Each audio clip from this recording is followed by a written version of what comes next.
তো বন্ধুরা, সিগন্যাল ব্যবস্থা ছাড়াই মহড়া দৌড়ের প্রস্তুতি জোকা মেট্রোয়ে।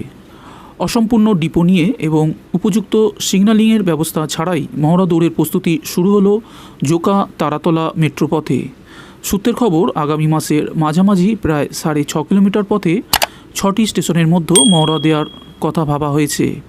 এর জন্য নোয়াপাড়া কাটসেট থেকে অব্যবহৃত একটি নন এসি রেকের 8টি কামরা ট্রেলারে চাপিয়ে জোকায় নিয়ে যাওয়া হচ্ছে। মহড়ার শেষে জোকা থেকে তারাতলা পর্যন্ত চলতি বছরের অক্টোবরে পরিষেবা শুরু করতে চান কর্তৃপক্ষ। জোকা ঠাকুরপুকুর, শখের বাজার, বেহালা চৌরাস্তা, বেহালা বাজার এবং তারাতলা স্টেশন নির্মাণ আগেই সম্পূর্ণ হয়েছে। মাঝেরহাট মেট্রো স্টেশন তৈরি হচ্ছে। মমিনপুর থেকে এসপ্ল্যানেড পর্যন্ত মেট্রো পথ নির্মাণ এখনও শুরু হয়নি।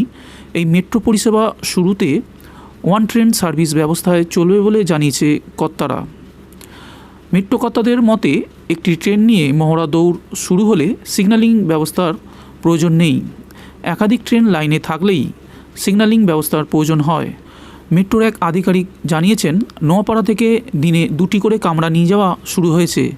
সবকটি পৌঁছালে সেগুলিকে জুড়ে রেক তৈরি করে মহড়া হবে।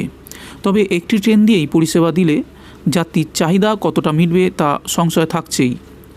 সূত্রের খবর, মেট্রোর পরিষেবায় ডিপোর ভূমিকা অত্যন্ত গুরুত্বপূর্ণ, কারণ রেক রক্ষণাবেক্ষণের উপযুক্ত পরিকাঠামো ছাড়া পরিষেবা শুরু সম্ভব নয়। তাও জোকা মেট্রোর পরিষেবা তড়িঘড়ি শুরুর কারণ।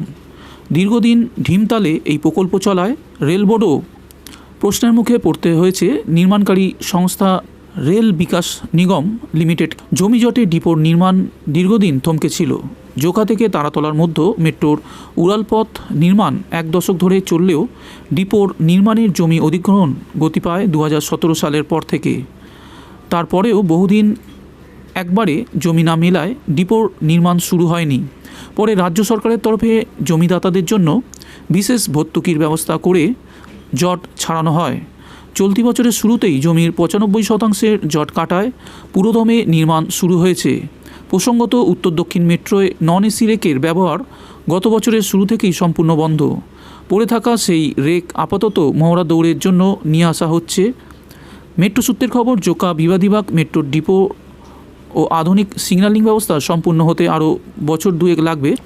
রেক রক্ষণাবেক্ষণের জন্য কাটসেট ছাড়াও ট্রেন মেরামত এবং পরীক্ষার জন্য বিশেষ লাইন সহ যাবতীয় পরিকাঠামো গড়তে সময় প্রয়োজন।